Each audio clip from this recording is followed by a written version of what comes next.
Hi, this is Dan from Lathrop Insurance. In this challenging insurance environment, Lathrop Insurance can be your beacon in the storm to help you find the coverage you need at the right price. Now, more than ever, you need a partner in the insurance industry that can work with multiple carriers to make sure you have the right coverage at the right price. Lathrop Insurance carries home, auto, and business insurance and can be reached at 401-596-2525. We've been supporting the local community since 1939, and we look forward to working with you. Hello, everybody, and welcome to the first episode of 321 History. I did not name the show. I did. Tom named the show. I thought that was a very clever moniker for what we're trying to do here. Well, it is what we're trying to do. So, right? I appreciate that. Yeah, you bet. The only question was how we would spell history. Do we want to spell it like Westerly, Histerly? You know? No. Okay. All right. That's fine. Yeah. I'll be over here. Well, the show is canceled, ladies and gentlemen. An opening, grand closing. Yes. Tom, do you want to tell everybody a little bit about yourself before we start? Sure. My name's Tom Foley, and I've just recently, the reason 321 History is coming into existence is I just recently took over admin of the All About Westerly, Rhode Island Facebook page, and from Joe Pendola, who was kind enough to hand over the reins. I've been kind of a local amateur historian for most of my life. I grew up in a granite quarry, which I think is a pretty common story for around here, right? Everybody's backyard is full of rocks, and but you know, I'm just so intrigued by the history of this town and excited to be here. Right now, I serendipitously landed as the director of the United Music School, which is just yonder, and yeah, loving life over there. Happy to be back downtown, and excited to be doing this with you, Ben. Hey, right back at you. All right, we've been friends for a long time. Yeah. Do you remember how we met? No. Really? Yeah. How do we meet? The Paragon. You're kidding me. Oh my gosh. Yeah. That's a throwback for everybody in the audience. Yeah. The Paragon. Yep. You walked in, immediately got made supervisor, like immediately. That tracks. And Tom, you're in charge. I was like, this guy's cool. And Dave was like, he's really cool. And then we got to know you a little bit more. It's been downhill since then. Absolutely. Yep. Absolutely. You founded the band room, right. Which eventually sort of not became, but is, you know, an extension of, and now the United Music School. Yep, for sure. You are making your own niche in Westerly history. I guess. And yeah, I think the last time I interviewed you, I called you a legend that would join the ranks of. I said, Ben, take that down immediately. Yeah, I didn't want anybody to get mad. Oh yeah, it was a post. It wasn't an interview. It was just a post. Yeah. I stand by it though, man. I think that I'd fully stand by it. I think that you know, this town has such a history of music, and that's not what we're talking about on this show, but I mean, maybe eventually. Not yet. But I think that you're going to go down as one of the people that had a profound impact. Good or bad? I'm impactful. Let me tell you, you are impactful. Uh-huh. So you've had a love of history for a very long time. Yeah. When I was doing the I did a year. I donated a year of my services to the Babcock Smith House. And at some point during that, we recorded twice a full presentation on you just, and I mean this with all love in my heart, oh my God. nerding out about Westerly granite. It's true. And the fun part is you just said amateur historian. Like, no one paid Tom to do this. No one asked Tom to do this. Tom just, there are certain friends of mine that I'm like, what you guys do in your spare time is so like Boggles my mind. it reminds me of Mike Niemeyer, who's a good friend of mine from high school. I was hanging out with him and his family a couple years ago, and I was like, "So what do you do in your downtime?" He was like, "Well, I've been writing a new language," and I'm like, It's incredible. "We have nothing else to talk about." That's Like, amazing. that's yeah. So anyway, you the most thorough presentation. I want to say it lasted 72 and a half hours. I believe that's true. But I'm not going to give you the whole presentation. thank you. But growing up in Westerly, growing up, backyard granite quarry, Well, it's so cool, Ben. yeah. So what made you fall in love with history? Well, dude, so imagine this, right? So the rock quarries in Westerly proper, right? Yeah. Everybody thinks of the quarry holes up in the back of what used to be Blockbuster and Major Video, right up by the high school. Mhm. And it's all built up around there, so there's really no privacy. It's just a giant hole in the ground filled with water, right? Well, Yeah. so I grew up at the end of Quarry Road in Bradford, which also backs up to the Woody Hill Preserve. So when I tell you I grew up in the woods, that's probably about as in the woods as you can get for Westerly, all right? Yeah.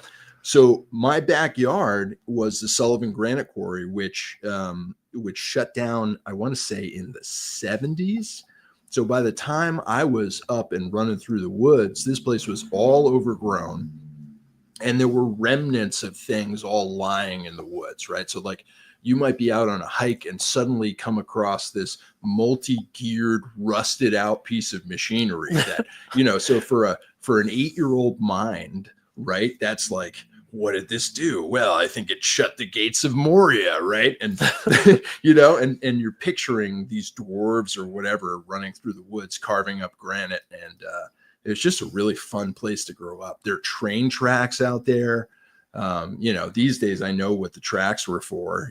The Sullivan Quarry had a line that went down Quarry Road and out to the train tracks that run through Bradford, which I didn't know growing up. I just thought there were tracks to nowhere.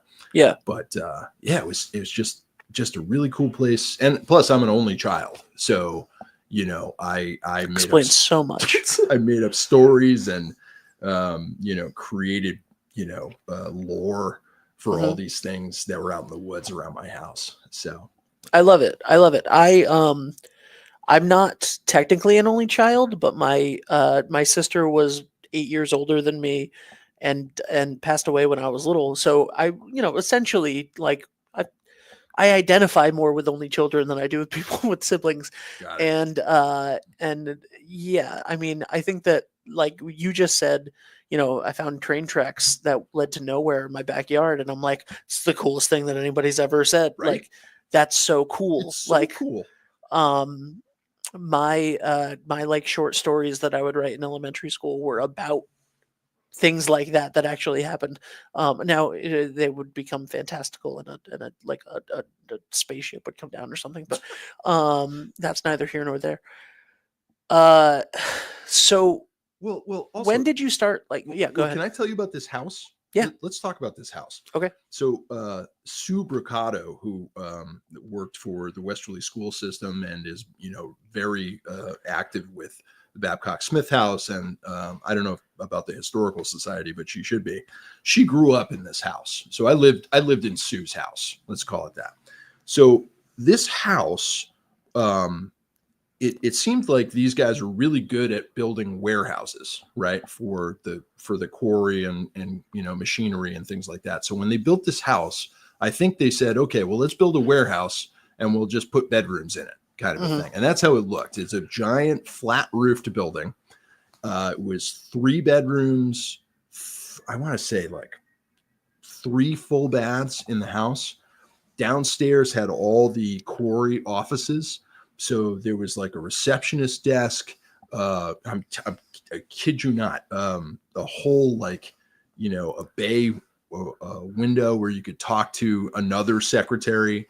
There was like an inner office with a built-in wet bar. There was a dark room in this house.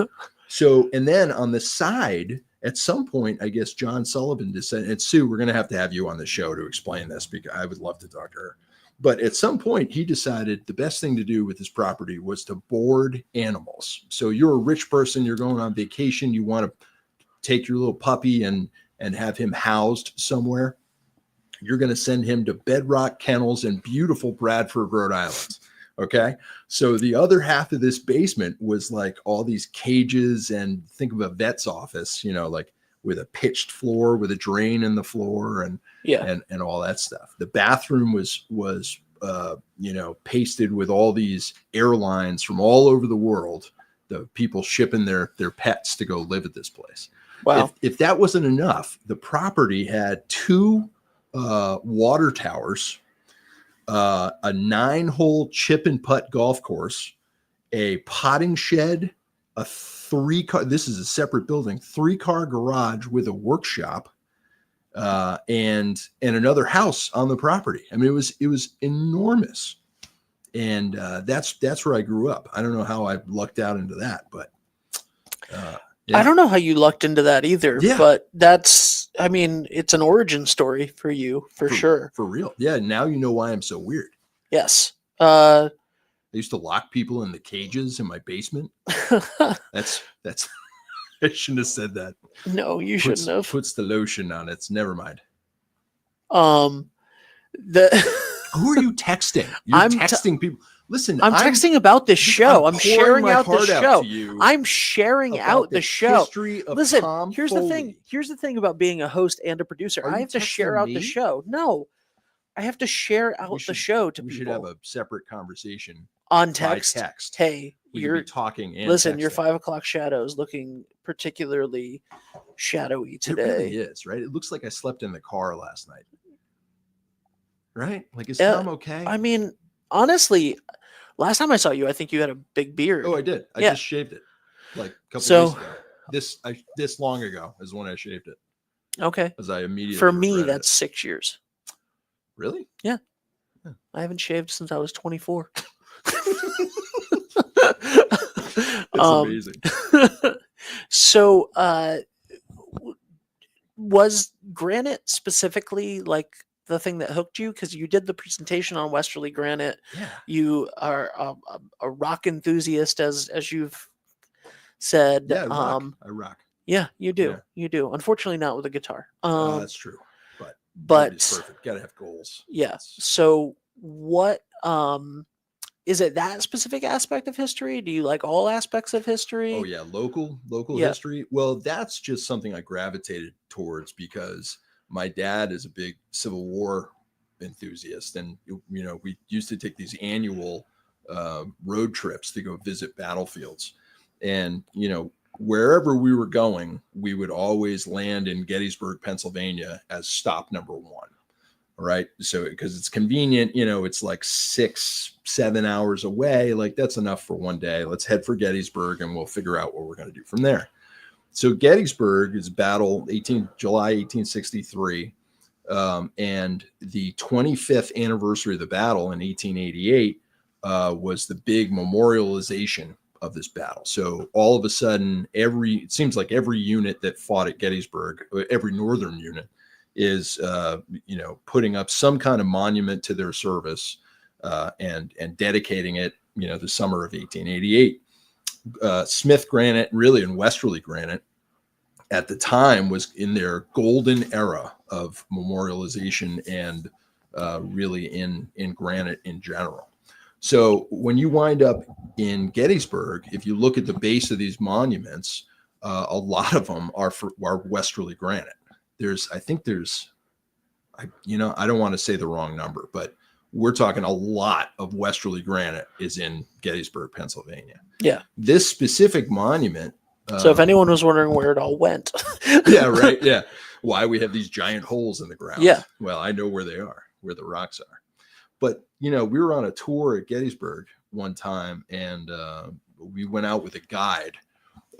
Gettysburg is unique in that it has a whole community of licensed battlefield guides, originally licensed by the War Department, the Federal War Department, to give guides at Gettysburg.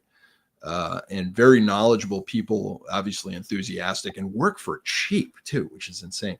But anyway, so we're out with her name is Deborah Novotny, and she took us up to this place called Culp's Hill at Gettysburg, and was telling us about this one particular monument to the 149th New York Infantry. And the monument was made in Westerly by the Smith Granite Company. And the veterans of the unit hated this monument so much that they tore it down and threw it into a pit on the other side of the hill. That was the story. So, being from Westerly and very enthusiastic about the quality of work that was done by these obscenely talented craftsmen, right? We're talking about the Angelo Zerberinis of Westerly. How could Westerly produce anything that anybody ever thought was hideous, let alone bad enough to tear it down and throw it away? So that's really what got me started down this rabbit hole of history. Awesome. I love that. And did you ever find out what it like? Are there any photos of this? Oh boy, did I ever, Ben. I'm so glad you asked. So, and the reason I wanted to talk about this today is because when I made that announcement on the All About Westerly page, I put up a picture of the existing 149th monument. Yes. At Gettysburg, which is this one. Am I up? Yeah, you're not full screen, but yes, you are up. Yeah, we'll leave it like this. That's fine. So on the right, on the left here, this is Tim Smith, who is a licensed battlefield guide. He's also I want to say ED at the new Adams County Historical Society. Is he the executive director? He might be like the director of education or something. But I'll ask him. He's a big wig. Yeah. So on the right here, this is a picture of Culp's Hill.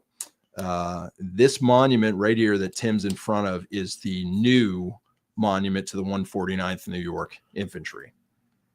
So a couple of things in here of note. This is William Van Amridge, who is the salesman for the Smith Granite Company. He was the guy that would go out to these veteran organizations and give them a presentation on, hey, this is what Smith Granite produces. Monuments like this, which is to I believe it's the 40th New York Regiment, which is this beautiful granite monument of a soldier hiding behind some rocks. That's also at Gettysburg, coincidentally. And here's an example of the pamphlet they would hand out. And he would go down and talk to these guys and figure out what kind of monument they wanted. So this is the monument that is in the order book at the Babcock Smith House.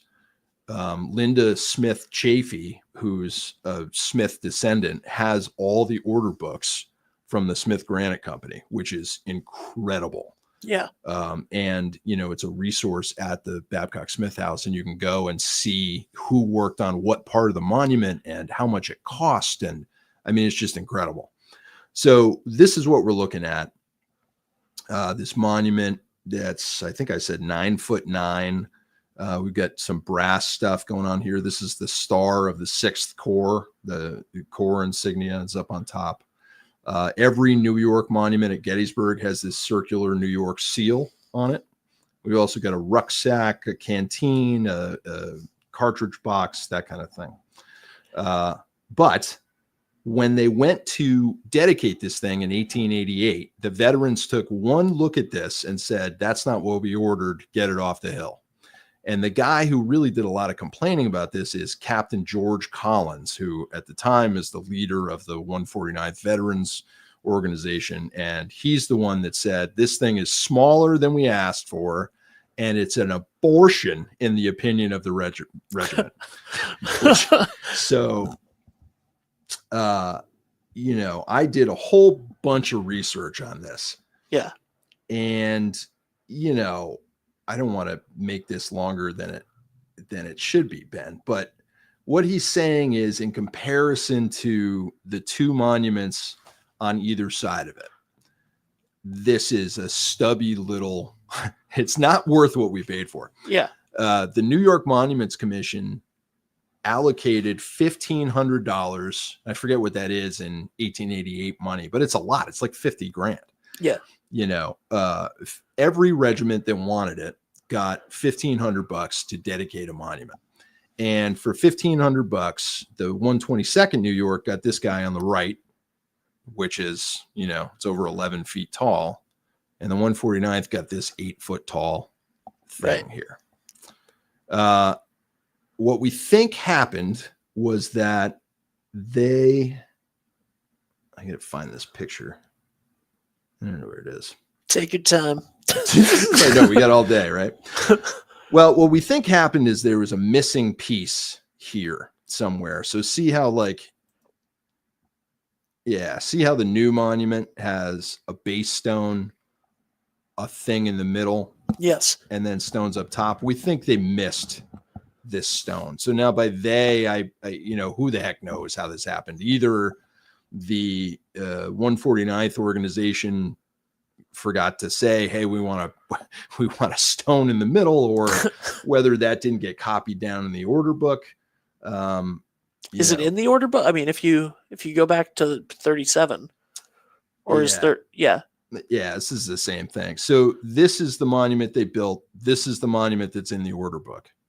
So as you can see, right, I believe that there is a piece missing from the order book. There's a middle piece there. Right. So, well, actually, the piece that's missing, it turns out, is this base stone. Oh, yeah, the base stone. Yeah. Yep. So there were something like 20 other westerly made monuments that were dedicated the summer of 1888. All but 2 of them had bases that were made out of Gettysburg granite, which means a company in Gettysburg was responsible for laying that stone, and then the westerly granite would go on top of it. So we think that might have been you know, a screw up on that end. But I found this brochure for the weekend. And can I find it? All right, hold on. We're going to go find it over here. Okay. Oh, this is a neat picture. This is Culp's Hill before there was a road up there. I don't know if anybody's been to Gettysburg. This is an unpublished picture of what it used to look like before there were park roads, before there were monuments. It's really cool. Well, I think it's really cool. That's the, and I don't have it, Ben. Well, suffice it to say, when the veterans convened at Gettysburg, there's a picture by one of the 149th guys drawing what looks like this is what we were supposed to get. And it's missing a whole nother piece to the monument. So that's the end of that story. The other thing is, you know, we unveil our stubby little monument, and then the one right to its other side is this gorgeous piece dedicated to the 78th and 102nd. They were so decimated during the war that they wound up combining those 2 units to form one regiment. And as a result, they had $3,000 to play with instead of the $1,500. Yeah. So this cost twice as much as this little guy, but we think that's the reason. Now, in terms of what happened to the monument, there's a whole bunch of back and forth between, you know, the 149th, the Gettysburg Park Commission, and the Smith Granite Company about, you know, whose fault is this? What are we going to do with this thing? And eventually they said, you can just have the monument, to the Gettysburg Park Commission, and said, go ahead and take it and do whatever you want with it. And from there, we know it disappeared from where it was originally, and nobody can find it. Nobody knows where the thing is. There's private property on Culp's Hill, and actually this circle right here, the top one, is on private property. This is where it was over here. And we think it wound up in this quarry hole right here. But, you know, I mean, it could be anywhere in Gettysburg at this point, you know, somebody's front stairs or something like that. I think that we should raise money to film a documentary of you finding this stone. I'll tell you, I would love to do that. Yeah. This would be like search for the stone. What's the Oak Island, right? Except, you know, it'd be a rock. Just a chunk. Yeah, it's probably not as exciting. Probably Look, not. I You found can a make stone it. chip. You We're can- 20 feet down. I found a piece of stone. You can make it exciting, I'm sure. Um, how long did you research that? Oh, dude, it's bits and pieces over time, like you Yeah. start and you stop. And, I mean, there are questions like, like you'll read a letter, like these letters that go back and forth, and they'll mention somebody else in the letter, and you have to figure out who that character is that they're referencing. And then, then that might lead to something else. Oh, I'm working on this other project, and that person fits into that one.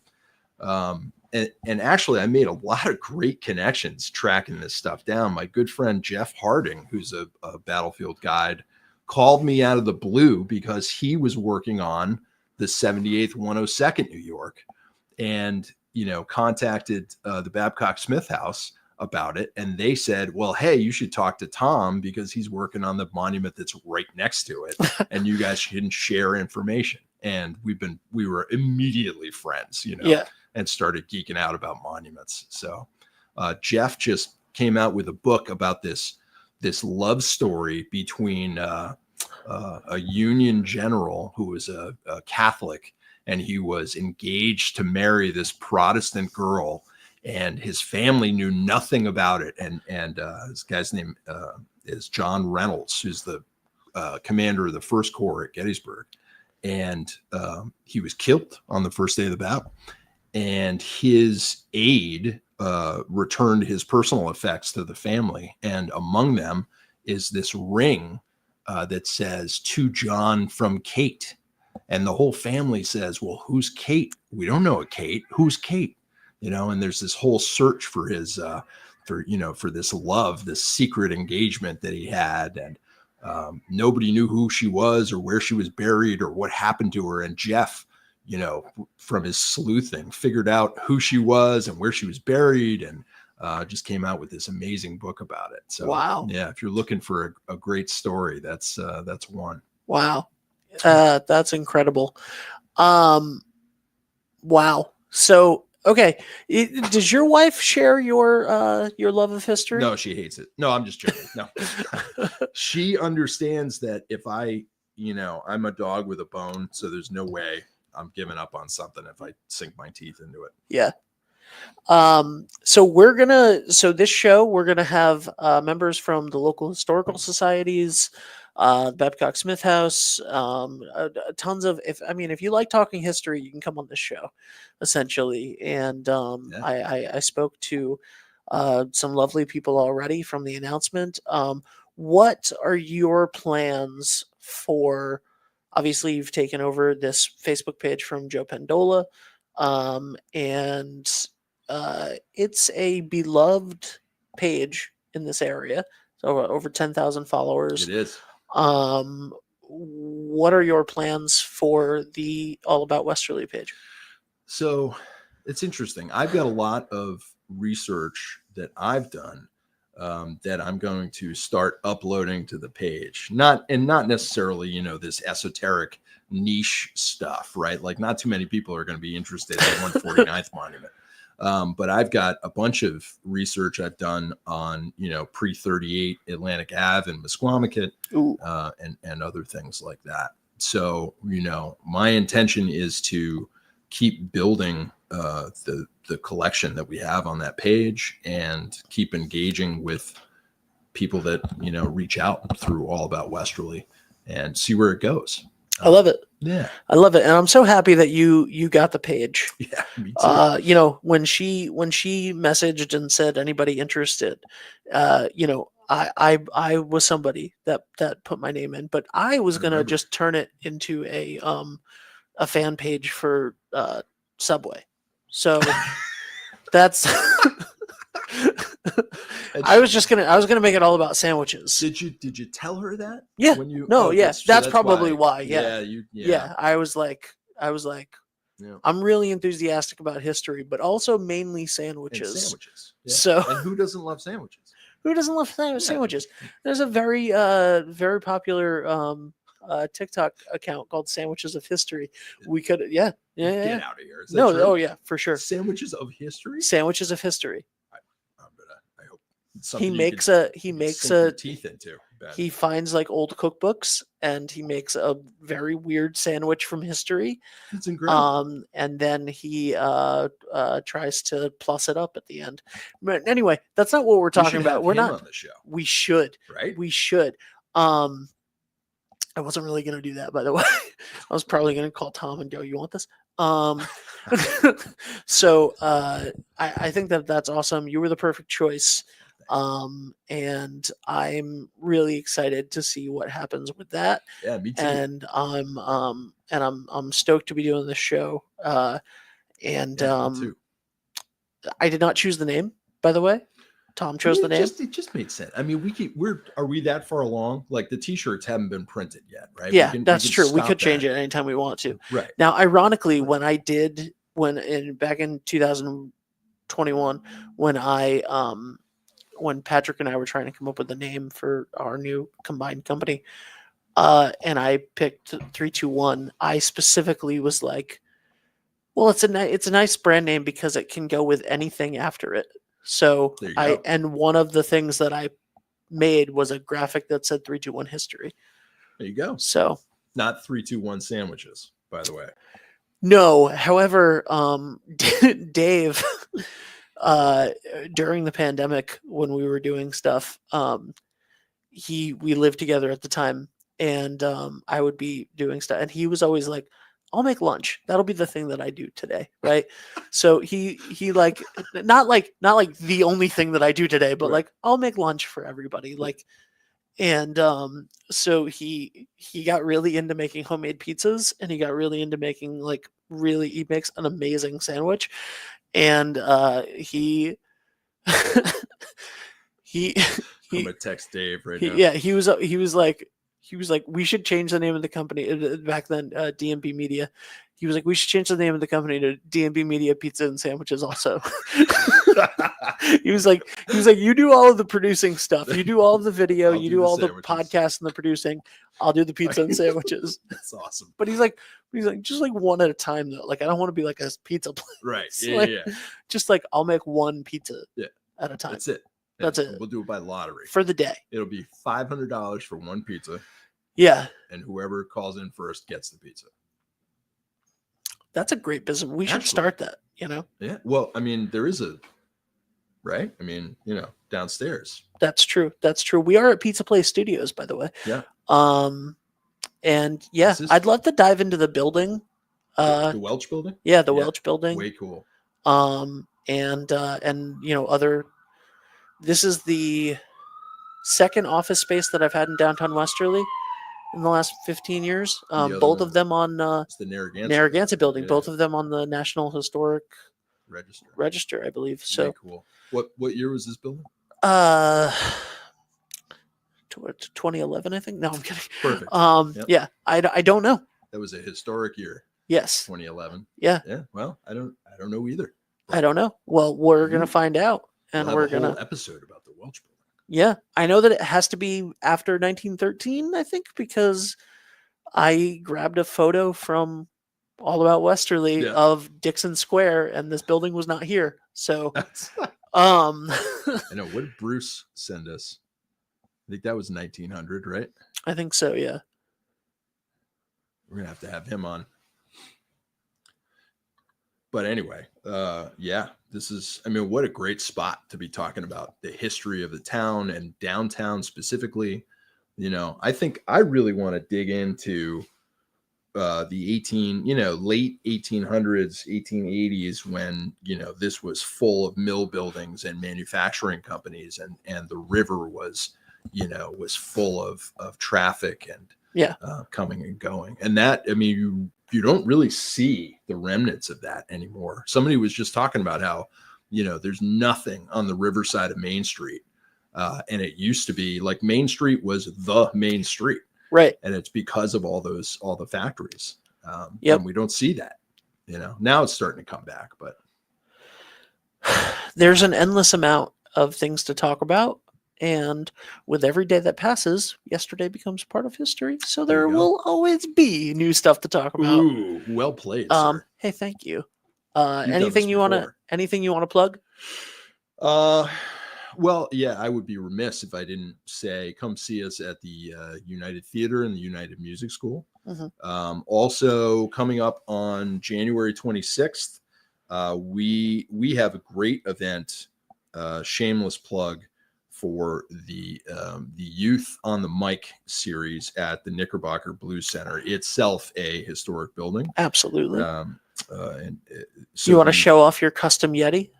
My Yeti? Oh yeah, sure. So I have actually Maggie made this for me for Christmas, and so one side says the Knickerbocker, and the other side says the United. Love it. Yeah. So that was Christmas of 2020, I think. Oh no, 2020. So, so the Youth on the Mic event is for kids from 6th to 12th grade. That's it's always the last Sunday of the month, every other month. This one is January 26th. Come one, come all. You don't have to, be enrolled at the school. You can be anyone, play anything, perform anything you want. We had a girl that played the singing bowl a couple of months ago. You know what I'm talking about? Oh, that's cool. It was way cool. We've had people do Broadway. We've had, we have rock bands. We have folk music. I mean, it's just such a cool thing. What's the age group again? It's 6th to 12th grade, but I'm a little too old to perform. You could come help me MC. I'm young at heart. And you could perform in between, Yeah. That's Like, good. That's good. Can I play guitar? Absolutely. Cool. I mean, can No. you actually? No. No. Yeah. So no. No. But yes, that's something I would like to plug. Beyond that, I think that's probably it. Yeah. Right? Yeah. That was good. That sounds good. That was a good first show. Yeah. And I'll come up with a new slideshow for you for the future. Thank you. And I'll only make it 70 hours or so. Yeah. You Just don't make have it like a few pages and then send it to me and I'll be able to do it. to just, splice yeah, it up. yeah. He tried to upload the slideshow into the system and it was like, this slideshow is 2 terabytes. Yeah. Stop it. Yeah. So Yeah, it's a lot. Yeah. A lot of stuff. I know. I sat through the entire presentation multiple times while Twice. you recorded it. Yeah. I'm surprised you don't know it by heart. I do. I like, as you're saying, I'm like, Yeah. And then I I remember the circle and the Van Ameringe and the thing. Yeah. Did we do it virtual both times, or did we do it in person the first time? That's a good question. We definitely did it virtual once. Yeah. Right. Yeah. I don't remember. The Rock. George Sears Green's Rock was in person for sure. Yeah. Okay. Not Dwayne The Rock Johnson. No, it's a different Rock. Okay. Or Sean Connery, The Rock. Yes. Or Rocky Marciano, The Rock. Right. Or that's all I got. That's all I got. Yeah, it was pretty bad. Well, ladies and gentlemen, that's how we're gonna end it. This is Boy, this was a mistake. Ben, I got to tell you, man, I am so excited to be doing this. I really am. This is going to be so cool. And thanks, man. I'm really pumped. Absolutely. And one of the reasons why we wanted to get so many guests on the show is, like, I talked to Tom Gallucci, is that Galluccio? Galluccio. Yeah. I talked to him from Westerly Historical Society. I'm gonna see him tomorrow. And he said he was having breakfast with you, and I said, I'm so sorry. Yeah, he's buying. Nice. Yep. Nice. There you go. So I had a great conversation with him, had a great conversation with a couple other people. He was like, he thought that we were doing the show once a month. Mm. And I was like, no, it's every week, but you don't have to be on every week. He was like, if you're doing the show once a month and you're going to get all of the historical societies, he was like, I think we'd be lucky to be on once every 2 years. And I'm like, no, Tom, you can be on the show once a month. You can talk about whatever you want. Yeah. That's, but anyway, there are a lot of historical societies in the area. There are a lot of people that really care about history in our local area, Westerly, Stonington, Charlestown, Richmond, everywhere. Oh yeah. Mystic, and we're going to cover all of that stuff, and we're going to talk to those people. So if you're somebody who loves history and have something to talk about and want to come on the show, send me an email, ben@321.media, and or you can harass Tom. And Do the it. easiest way to contact Tom is to go attend Youth on the Mic It's true. and then talk to him after. Mm-hmm. But sit through the whole thing. Does it cost money? It costs money to Oh, go. no, it right? doesn't. Doesn't cost money. Doesn't cost money to go. Go attend Youth on the Mic. Yeah. Sign your kid up for the United Music School. And then put Westerly Granite on the sign-up sheet. Yes. Yeah. And then that's the best way to what's the best way to contact Tom about this show? Sign your kid up for Come to the music school, sign them up for lessons, and then we can talk. Yes. That's not true. So No. it's Tom at unitedtheater.org. Theater is RE at the end instead of ER. That's important. If you do it ER, I have no idea where that email goes. Actually, it goes to me. Oh, is it? Oh, Yeah. Good. Yeah. Well done, dude. Yeah. Okay. I grabbed unitedtheater.org with the ER, and Did then you really? and then I just took everybody's email and I made them And now myself, they all and go now to you? they all go to me. That's brilliant. Yeah. And Not you, true. You send them. That's not true. Carly, don't come after You me. send them advertisements for $500 pizzas. I do. Yes. Yeah. Yeah. D&B Media pizza and sandwiches. What the heck was I going to say? Oh, the All About Westerly Facebook page. Yes. You just send me a message on there. There we go. I'll forward it to Ben, and Ben will curate Yeah. who's going to be allowed to come on the show. Absolutely. How's that? Absolutely. And this show will air every Friday morning. We may do it live from time to time whenever.